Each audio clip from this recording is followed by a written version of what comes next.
இன்று சர்வதேச புலிகள் தினம் நாடு முழுவதும் உலகளாவிய நிலையில் அனுசரிக்கப்படுகின்றது.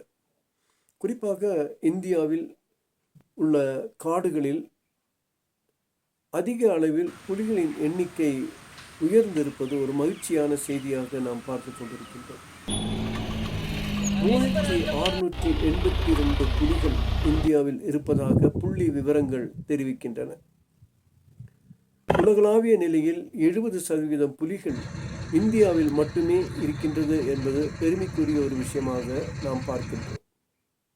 ஒரு காலத்தில் புலிகளை அதிக அளவில் வேட்டையாடி புலிகளுடைய உடல் உறுப்புகளை மருத்துவ குணம் இருக்கிறது என்கின்ற ஒரு மூட நம்பிக்கையால் அதிக அளவில் புலிகளை கொள்ளக்கூடிய கும்பல்கள் எல்லாம் இன்றைக்கு காவல்துறை வனத்துறையின் மூலம் கட்டுப்படுத்தப்பட்டிருக்கிறது. நீலகிரி மாவட்டத்தினுடைய பகுதியில் புலிகளின் எண்ணிக்கை தமிழகத்தை பொறுத்த வரைக்கும் நீலகிரி மாவட்டத்தில் புலிகளின் எண்ணிக்கை அதிகமாக இருக்கிறது. குறிப்பாக சத்தியமங்கலம், முதுமலை புலிகள் காப்பகம், முக்குர்த்தி நேஷனல் பார்க் போன்ற பகுதிகளிலும் நீலகிரி மாவட்டத்தினுடைய அப்பர் பிளாட்டோவில் இருக்கக்கூடிய பகுதிகளான முக்குர்த்தி, பார்சன்ஸ் வேலி, அவலாஞ்சி, கல்லட்டி, பைக்ரா போன்ற பகுதிகளிலும் புலிகளினுடைய நடமாட்டம், குறிப்பாக தலைக்குந்தா போன்ற பகுதிகளிலும் புலிகள் நடமாட்டம் இருப்பது புள்ளி விவரங்கள் நமக்கு தெரிவிக்கின்றன. புலிகள் ஒரு வனப்பகுதியில் இருப்பது அந்த வனத்தினுடைய வளமையான பல்லுயிர் சூழலுக்கு மிக மிக முக்கியமாக இருக்கிறது. தாவர இனங்களும் விலங்கினங்களும் சமநிலையில் இருப்பதற்கும் நீடித்த நிலைத்த உயிர் சூழலுக்கு புலிகளினுடைய பங்கு மிக மிக முக்கியமாக இருக்கிறது.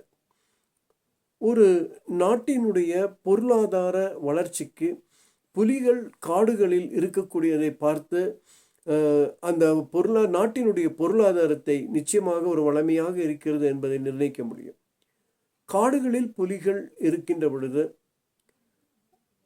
மழையும் நீரோடைகளும் ஆறுகளும் வளமையாக பயணித்து கொண்டிருக்கும். அந்த நீரோடையும் ஆறுகளும் இருக்கின்ற பொழுது விவசாய நிலங்கள் பயன்பெறும். விவசாயிகள் பயன்பெறுகின்ற பொழுது மனிதர்களும் மற்ற உயிரினங்களுக்கும் உணவு தேவை பூர்த்தியாகின்றது. அப்பொழுது காடுகள் உணவு தேவையை பூர்த்தி செய்து கொண்டிருக்கிறது.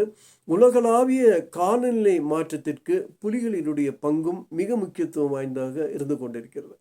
அதனால் ஒரு வனப்பகுதி வளமையாக இருப்பதற்கு புலிகள் என்பது அதி முக்கியத்துவம் வாய்ந்த ஒரு ஜீவனாக நாம் பார்த்து கொண்டிருக்கின்றோம்.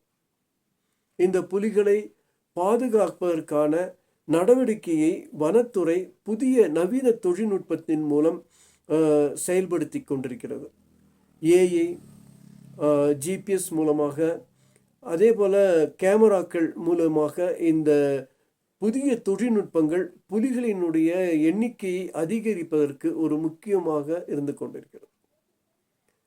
இருப்பினும் புலிகளினுடைய எண்ணிக்கையை வனப்பகுதியை விட்டு தனியார் தோட்டங்கள், தனியார் வனப்பகுதிகள், மக்கள் வசிப்பிடங்களில் அதிக அளவில் புலிகள் இறப்பது வருத்தத்துக்குரிய ஒரு விஷயமாக பார்த்து கொண்டிருக்கின்றோம்.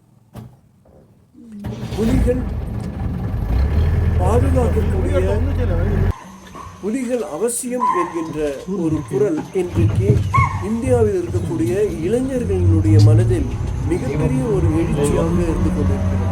புகைப்பட கலைஞர்கள், அதே போல பள்ளி குழந்தைகள், கல்லூரி மாணவர்கள், இவர்கள் அனைவருமே புலிகளை பாதுகாக்க வேண்டும், புலிகள் ஒரு நாட்டினுடைய வளர்ச்சிக்கு மிக முக்கியமாக இருக்கிறது என்று சொல்லக்கூடியது.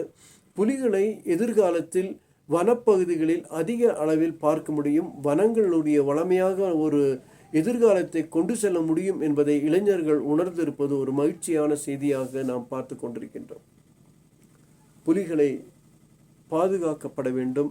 புலிகளை பற்றிய புரிந்துணர்வு